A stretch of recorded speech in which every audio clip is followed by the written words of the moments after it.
सभी उम्मीद करते हैं बहुत अच्छे होंगे। दोस्तों, मैं दीपक आप सभी का बहुत बहुत स्वागत है अपने इस YouTube channel universe reader zone पे। दोस्तों, आज की वीडियो में हम बात करने वाले हैं class 10th math, NCERT math है और मैथ का जो है यह चैप्टर नंबर 1 होने वाला है 1.1, जिसका नाम है वास्तविक संख्या। तो वास्तविक संख्या के बारे में जो है आज पढ़ने वाले हैं, मतलब 1.1 के बारे में पढ़ने वाले हैं। तो दोस्तों, बने रहिएगा वीडियो में। तो चलिए शुरू करते हैं आज का क्लास। लेकिन शुरू करने से पहले अभी तक जो व्यक्ति चैनल को सब्सक्राइब नहीं किए हैं, सबसे पहले वो व्यक्ति चैनल को सब्सक्राइब कर लें एंड वीडियो को लाइक कर दें। लाइक बाद में भी कर सकते हैं, ठीक है ना। अगर वीडियो अच्छा लगा तो चैनल को सब्सक्राइब कर लीजिए। और तो चलिए, तैयार हैं सभी? तो क्वेश्चन को शुरू करते हैं, चलते हैं टॉपिक की ओर। दोस्तों, ये क्लास जो है ये अभी जो 10th में उनके लिए रिवीजन के तौर पे होगा। अभी जो लोग 9th से 10th में आ रहे हैं उनके लिए बहुत जो है स्पेशल होने वाला है। तो चलिए शुरू करते हैं। वास्तविक संख्या है। देखिए, बचपन में जो है आप लोग पढ़े होइएगा वास्तविक संख्या के बारे में, ठीक है ना। इसके बारे में, वास्तविक संख्या के बारे में या संख्या के बारे में। एक मिनट, पेन ले लेते हैं, लिखेंगे संख्याएं।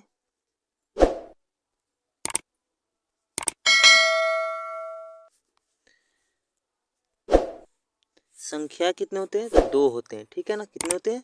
2। पढ़े हुइएगा बचपन में। एक होता है वास्तविक संख्या और दूसरा होता है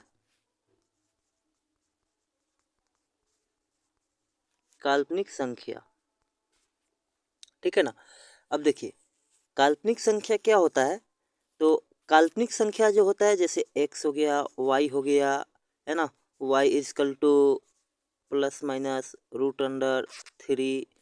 तो इस तरीके का जो ये जो संख्या है ये काल्पनिक संख्या है, ठीक है ना। तो इसके बारे में आपको यहाँ पर नहीं पढ़ना है, क्लास 10th में जो है नहीं पढ़ना है, ठीक है ना। क्लास 10th में नहीं पढ़ना है इसको। क्लास 11th में इसका जो है जिक्र किया जाएगा और वहाँ पर जो है इस चीज़ को सीखने को मिलेगा, पढ़ने को मिलेगा, ठीक है ना। यहाँ पर आपको पढ़ना है। अब देखिए, इधर जो है वास्तविक संख्या जो है, वास्तविक संख्या कई प्रकार के होते हैं। जैसे प्रमेय संख्या होता है, ठीक है ना, अप्रमेय संख्या, उसके बाद प्राकृतिक संख्या, ये ऊपर नीचे हो सकता है, ठीक है ना। क्या हो जाएगा? प्राकृतिक संख्या। तो ये सभी हो जाएगा। इतने चीज़ को नोट करना चाहते हैं तो आप नोट कर सकते हैं, पेज में नोट कर लीजिए, ठीक है ना। और चलते हैं अगले स्लाइड में, चलते हैं।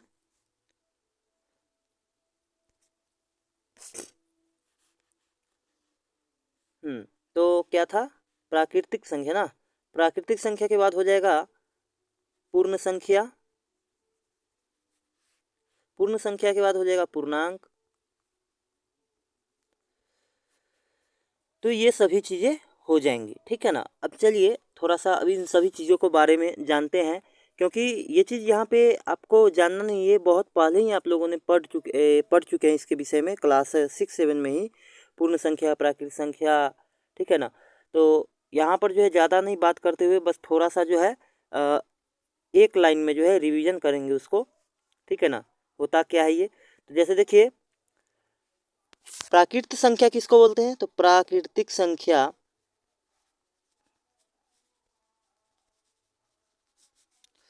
जैसे गिनती की संख्या को क्या बोला जाता है? प्राकृतिक संख्या। गिनती की संख्या को क्या बोलते हैं? प्राकृतिक संख्या। जैसे 1 2 3 4 और इस तरीके से जो है आगे हम इन्फिनाइट तक जो है चले जाते हैं, ठीक है ना। तो ये हो गया, क्या हो गया? प्राकृतिक संख्या। अब देखिए, इसे जो है n से डिनोट करते हैं। किससे डिनोट करते हैं? n से डिनोट करते हैं, ठीक है ना। किससे? n से डिनोट करते हैं। अगले क्वेश्चन, अगला जो है क्या है? प्राकृतिक संख्या बता दिए हैं। उसके बाद अब देखते हैं, मान लीजिए पूर्ण पूर्ण संख्या। तो पूर्ण संख्या किसको बोलेंगे? तो देखिए पूर्ण बोला है ना, तो जिसमें जीरो के साथ जो है 1 2 3 4 5, तो ये जिसमें जीरो लगा होगा, ठीक है, जीरो लगा होगा मतलब क्या, गिनती की संख्या से पहले जीरो अगर लग जाए तो वही क्या कहलाता है? पूर्ण संख्या। इसे होल नंबर भी कहते हैं, इसको नेचुरल नंबर बोलते हैं, तो इसे कैपिटल डी से डिनोट करते हैं, इसको डब्लू से डिनोट करते हैं, ठीक है ना। तो इसे क्या डब्लू से डिनोट किया जाता है, ठीक है। अगला है, अब जो है पूर्णांक क्या होता है इसके बारे में देखेंगे, चलते हैं अगले स्लाइड में, इसको नोट करना है तो कर सकते हैं। देखिए पूर्णांक क्या होता है?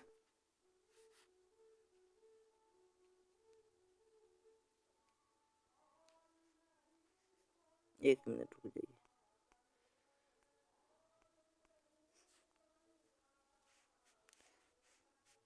पूर्णांक क्या होता है? तो पूर्णांक देखिए, पूर्णांक जो है ना, देखिए अब कोई संख्या मान लीजिए यहाँ पर जीरो लिखे, ठीक है, जीरो, और इस तरीके से इधर माइनस, एक मिनट, माइनस इधर कहाँ होगा, 1 2 3 4, और इस तरीके से बढ़ता चला जाएगा, और इधर भी कुछ उसी प्रकार से होगा, -1 -2 -3, ठीक है। तो इस तरीके से जो है ये ऐसी संख्या को क्या बोलेंगे? पूर्णांक बोलेंगे। और पूर्णांक को जो है जेड से डिनोट करते हैं, किससे? जेड से जो है पूर्णांक को डिनोट करते हैं, किससे? जेड से। अगला है पूर्णांक हो गया। अब जानते हैं परिमेय संख्या के बारे में, ठीक है ना। किसके बारे में? परिमेय संख्या के बारे में। तो देखिए परिमेय संख्या, परिमेय संख्या होता क्या है? तो परिमेय संख्या जो है जिसे हम p बटा q के रूप में लिख सकते हैं, उसे परिमेय संख्या बोला जा सकता है, ठीक है ना, जिसे p बटा q के रूप में लिखा जा सकता है। लेकिन यहाँ पर क्या ध्यान रखना होगा? तो q का जो मान होगा, है ना, वो बड़ा, ठीक है ना, q का मान जो है, q का मान जीरो नहीं होता है, ठीक है ना। q का मान जब भी होगा जीरो नहीं होगा। q होता क्या है? तो q जो है पूर्णांक होता है। क्या होता है? पूर्णांक। और यहाँ पर जो है अगले स्लाइड में चलते हैं। पी क्यू जो है, पी क्यू का अगर एच सी एफ निकालेंगे तो उसका एच सी एफ 1 आना चाहिए, तब जाके जो है क्या कहलाएगा? प्रमेय कहलाएगा, ठीक है ना।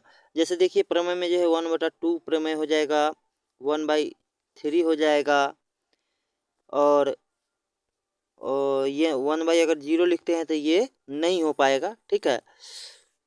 तो इसी प्रकार से जो है, क्योंकि यहाँ पर देखिए इन तीनों का जो है ना एचसीएफ निकालिएगा तो क्या हो जाएगा? 1 होगा, ठीक है। तो इसलिए जो है ये क्या हो जाएगा? परमेय हो जाएगा। तो यहाँ पर परमेय समझ गए हैं। और चलिए अब अपरमेय की ओर चलते हैं। अपरमेय किसको बोलते हैं इसको देख लेते हैं जरा।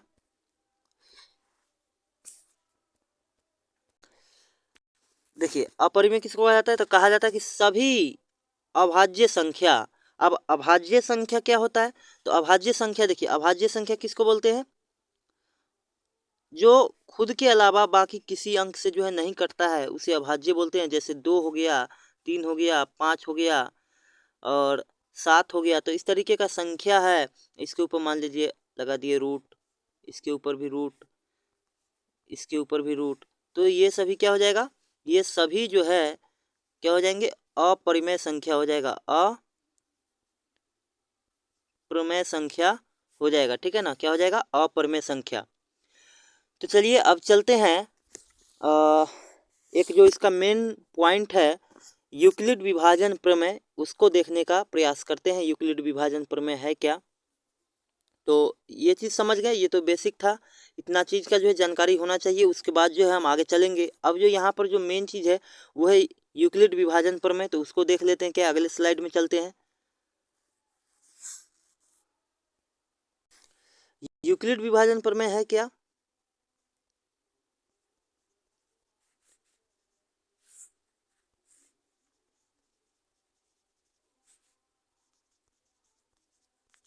तो इसमें देखिए कहता है कि कोई अगर मान लीजिए ए कोई संख्या है, ठीक है ना, ए क्या है, कोई संख्या है, तो उसके बाद बी भी कोई संख्या है,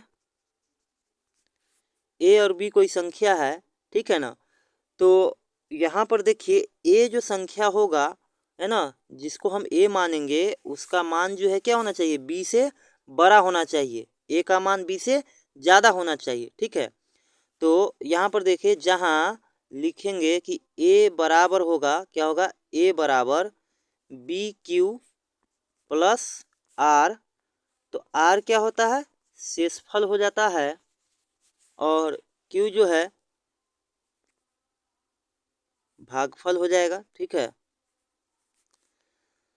तो यहाँ पर देखिए यहाँ पे जो है, अब देखिए क्या लिखेंगे, तो आर से जो है ना, आर से बड़ा होगा बी का मान, आर से बड़ा होगा बी का मान, और आर का मान किससे बड़ा होगा, तो आर का मान जो है जीरो से बड़ा होगा या जीरो के बराबर होगा, जीरो से, ये मेन है, इसको ध्यान में रखना है, ठीक है ना। आर का जो मान होगा क्या होगा, तो जीरो के बराबर होगा या नहीं तो जीरो से बड़ा होगा, और आर से भी किसका बड़ा मान होगा, तो आर से भी बड़ा मान जो है बी का मान होगा, ठीक है ना।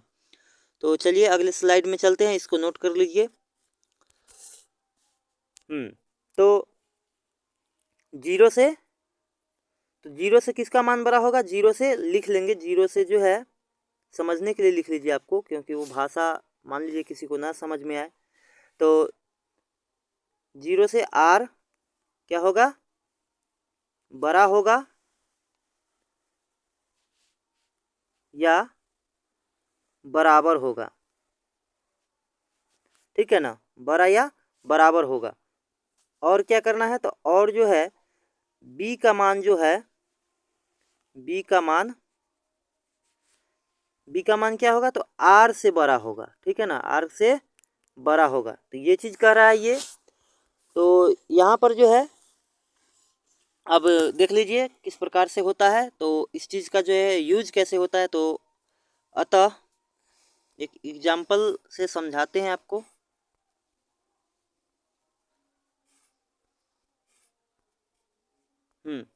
अतः लिखेंगे यूक्लिड विभाजन प्रमेय से, यहाँ पर मान लीजिए कि कोई संख्या है 6 और लिए क्या 3, ये दो संख्या है, तब इसको लिखना है कैसे लिखना है, जैसे बताए थे कि ए और बी के रूप में लिखना है, तो ए जो है किससे बड़ा होगा, बी से बड़ा होगा, तो बड़ा यहाँ पर ऑलरेडी ए है ही है, पहला संख्या ये है 6, तो बड़ा है, तो इसको इस तरीके से लिख लेंगे, ठीक है ना, ए बराबर 6 और बी बराबर 3, तो अब क्या लिखेंगे, डायरेक्ट इसका आप जो है हल करते हैं, तो देखिए कैसे होगा, 6 है ना, तो 6 को इधर लिखेंगे बराबर के इधर, और 3 है इधर लिखेंगे। अब इसमें जो है क्यू के स्थान पर गुना करना है, आर जो शेष बचेगा वो चीज़ लिखना है। तो यहाँ पर देखिए 6 है ना, तो 6 को जो है, लाइन को हटा देते हैं, तो 6 और 3 है, तो 3 को हम कितना बार गुना करेंगे, कितना अंक से जो है गुना करेंगे कि या तो 6 पुर जाए, नहीं तो इसके आसपास जो है चला जाए। तो देखिए ऑलरेडी 3 के जो टेबल है उसमें 6 आता है, या टेबल से क्या मतलब कि इससे तो ये कट जाता है पूरा पूरा, 6 जो है 3 से कटेगा ना जी, तो ये कट जाएगा। अब कटेगा तो कितना मरते में कटेगा, 2 मरते में, तो 2 यहाँ लिख देंगे, कटने के बाद कुछ बचेगा क्या, तो 0 बचा, कुछ नहीं बचा। तो यहाँ पर क्या कहा था ना कि आर का जो मान है 0 से क्या होगा, बड़ा या नहीं तो 0 के बराबर होगा, ठीक है। लेकिन बी के मान से क्या होगा, छोटा होगा, तो वही चीज़ आया ना। तो यहाँ पर जो है ये चीज़ बन गया है, और इस तरीके से हम इसको लिख सकते हैं 6 और 3 का HCF कितना आया, अंतिम जो भाजक कितना हुआ 3, तो 3 हो जाएगा, कितना हो जाएगा 3, जिससे पूरा पूरा जहाँ पे ये कट गया, जिस अंक से कटा वही क्या हो जाएगा, तो वही जो है HCF हो जाएगा, वही संख्या क्या हो जाएगा HCF। तो यहाँ 3 से कटा तो 3 हो जाएगा। तो चलिए इसी तरीके से बनाना है। तो ये कुछ बेसिक चीज़ें था, इंट्रो था। अब चलते हैं क्वेश्चन की ओर, 1.1 के क्वेश्चन की ओर चलते हैं। तो क्वेश्चन को ज़रा देखते हैं एक झलक, क्वेश्चन क्या कह रहा है। देखिए क्वेश्चन जो है क्या कह रहा है, कह रहा है निम्नलिखित संख्याओं का HCF ज्ञात करने के लिए यूक्लिड विभाजन एल्गोरिथम का प्रयोग करें। जो अभी बताए थे, क्या बताए थे, तो बताए थे ना, ए बराबर BQ प्लस आर, यही तो है एल्गोरिथम विभाजन। और इसके बारे में अभी एग्जाम्पल देके भी बताए हैं। तो उसी तरीके से इस क्वेश्चन को बनाना है। क्वेश्चन क्या है, 135 और 225 का जो है HCF निकालना है, वो भी किस विधि से, यूक्लिड विभाजन विधि से। पहले जो है इसका HCF जो है, बचपन में ऐसे अंकों का HCF जो निकाला जाता था वो भाग विधि से निकाला जाता था। किसके विधि से, भाग विधि से निकाला जाता था। लेकिन यहाँ पर जो है यूक्लिड विभाजन का प्रमेय करके जो है इसका जो है क्या करना है, मान निकालना है। तो चलिए चलते हैं यूक्लिड विभाजन प्रमेय से इसका जो है मान निकालते हैं। क्वेश्चन क्या है, एक नंबर का पहला नंबर, क्वेश्चन का पहला क्या है, एक नंबर है, कह रहा है कि 135 व 225 का। तो लिखेंगे यहाँ जो है बड़ा कौन है, तो 225 जो है बड़ा है 135 से। तो जो बड़ा होगा, है ना, जो बड़ा होगा उसको पहले लिखेंगे। तो यहाँ पर 225 बड़ा है 135 से, तो ये हो गया। अब लिखेंगे यूक्लिड विभाजन प्रमेय से, क्या लिखेंगे, यूक्लिड विभाजन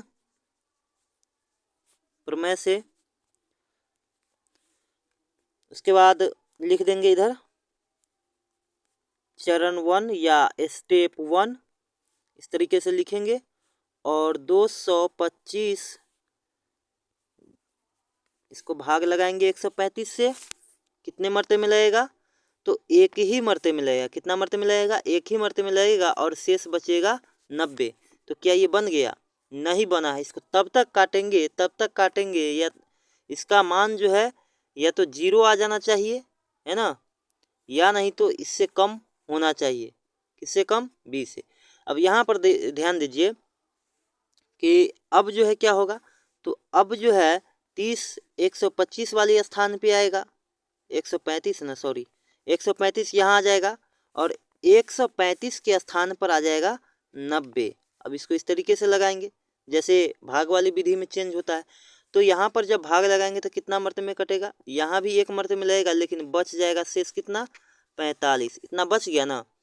अब देखिए अब क्या आएगा, तो फिर से वही स्टेप, 90 आ जाएगा 135 के जगह पर, और 45 को 90 के जगह पर ले आना है, गुना करना है तो दो मरते में। उसके बाद यहाँ 0। तो देखिए आर का मान जो है ये आया ना, आर का मान क्या आया, 0। ये 0 से बड़ा होगा, लेकिन यहाँ पर इससे तो छोटा आया ना। किससे छोटा आया, बी वाले मान से। तो बी का मान बड़ा हुआ यहाँ पर आर से। तो इस तरीके से यहाँ पर ख़त्म हो गया ये। तो अब देखिए अब क्या लिखेंगे, आंसर आ चुका है यहाँ पर 45 आंसर हो गया।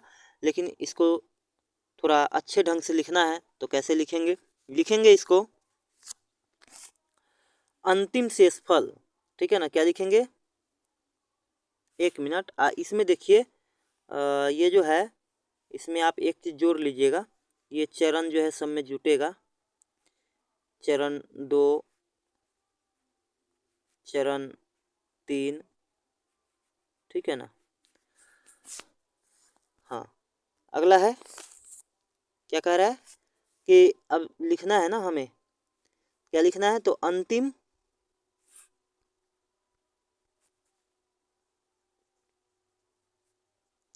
अंतिम शेषफल जीरो है और भाजक कितना है, कितना से भाग दिए थे तो 45 है। अतः 135 व 225 का HCF कितना होगा, HCF बराबर 45 आंसर। ठीक है, तो ये आंसर हो गया। देखिए थ्योरी में थोड़ा सा टाइम लगता है, लेकिन उसके बाद जो है क्वेश्चन बनाने में बहुत मज़ा आता है और जल्दी जल्दी जो है क्वेश्चन बन जाता है। तो यहाँ पर जो है ये क्वेश्चन बन गया, क्वेश्चन नंबर 1। अब चलते हैं क्वेश्चन नंबर 2 की ओर। 2 नंबर क्वेश्चन क्या कह रहा है उसको देखते हैं। 2 नंबर भी क्वेश्चन वही चीज़ कह रहा है। देखिए कह रहा है, एक मिनट। देखिए 2 नंबर क्वेश्चन कह रहा है 196 को जो है 196 और 38,220 का क्या निकालना है, HCF निकालना है। वो भी किस विधि से, तो इसी विधि से। कौन सी विधि से, यूक्लिड विभाजन प्रमेय से, अभी जैसे निकाले हैं वैसे ही। तो चलिए बनाते हैं इस क्वेश्चन को भी मज़ेदार तरीके से एकदम। यहाँ भी लिखेंगे कि यहाँ क्या लिखेंगे, यहाँ 196 से बड़ा है कौन, 38,220। तो अब लिखेंगे हल। ठीक है, हल लिख दिए। हल लिखने के बाद क्या लिखेंगे, तो डायरेक्ट अब बनाते हैं और लिखेंगे यूक्लिड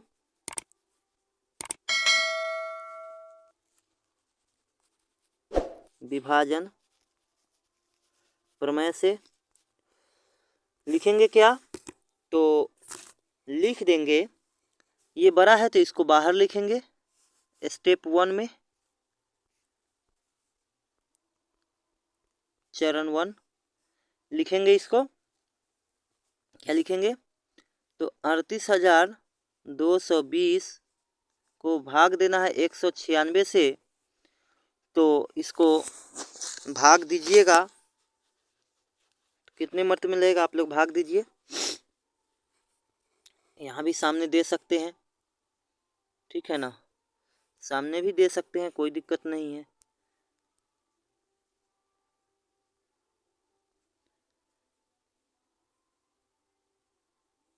एक 196 से दे दिए भाग, समझो तो कितने मर्तबे में लगेगा, एक मर्तबे में लगेगा तो 196 हो जाएगा। तो 6, 18 में से 9 और ये हो गया, कितना बच जाएगा, एक ख़त्म। तो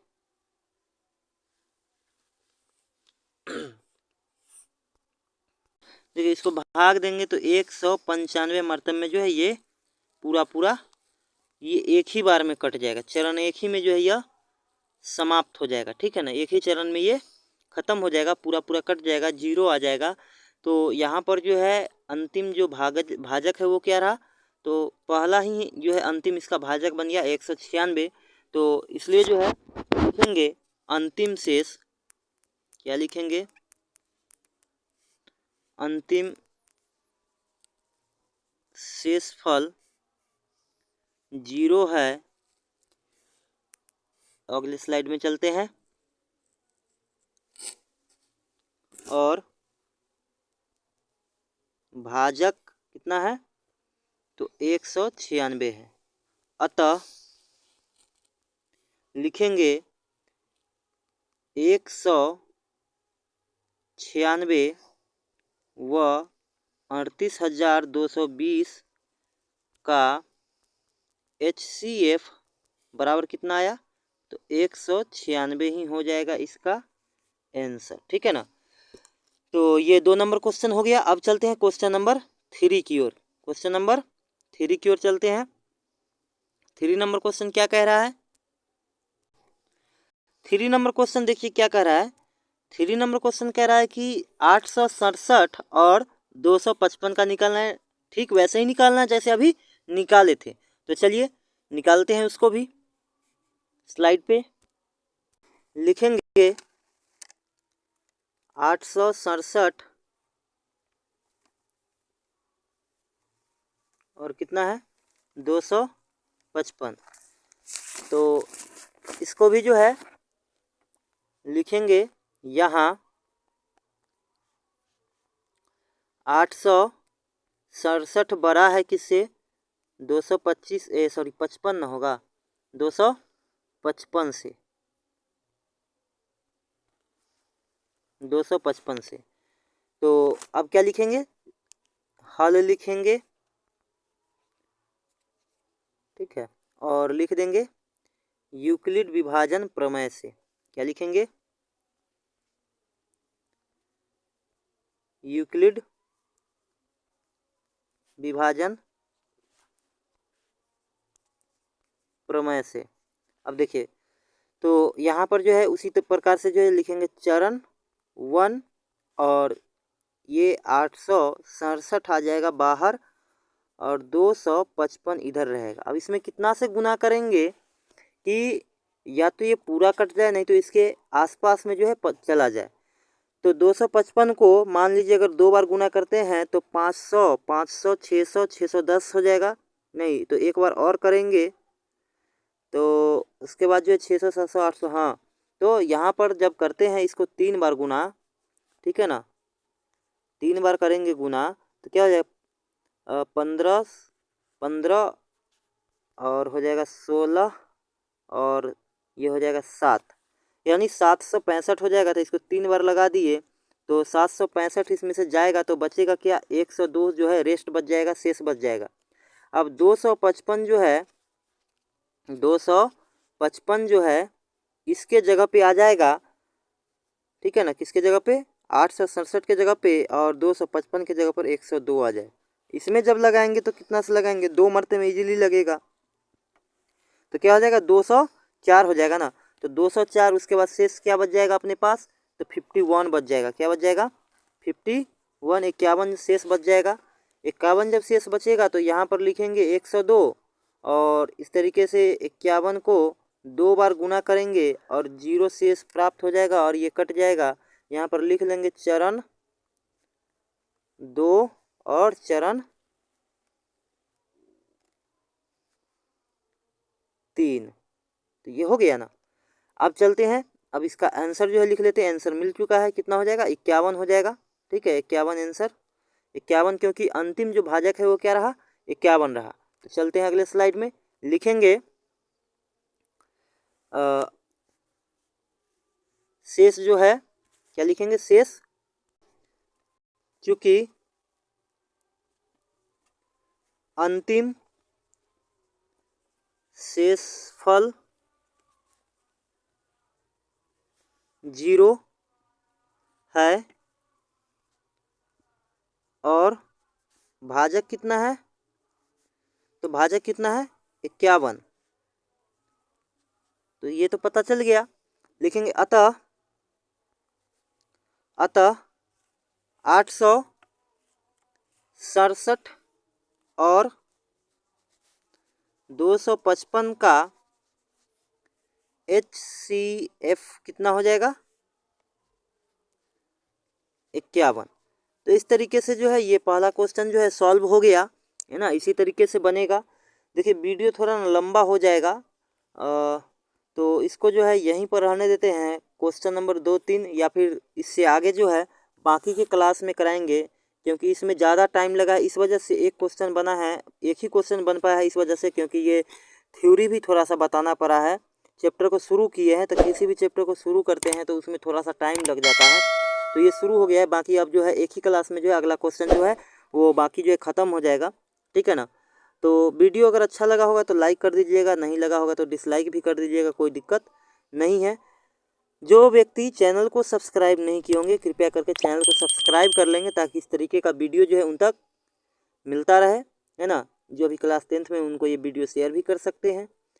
और तो चलिए मिलेंगे फिर नेक्स्ट वीडियो में। ख्याल रखिएगा अपना, तब तक के लिए जय हिंद, वंदे मातरम।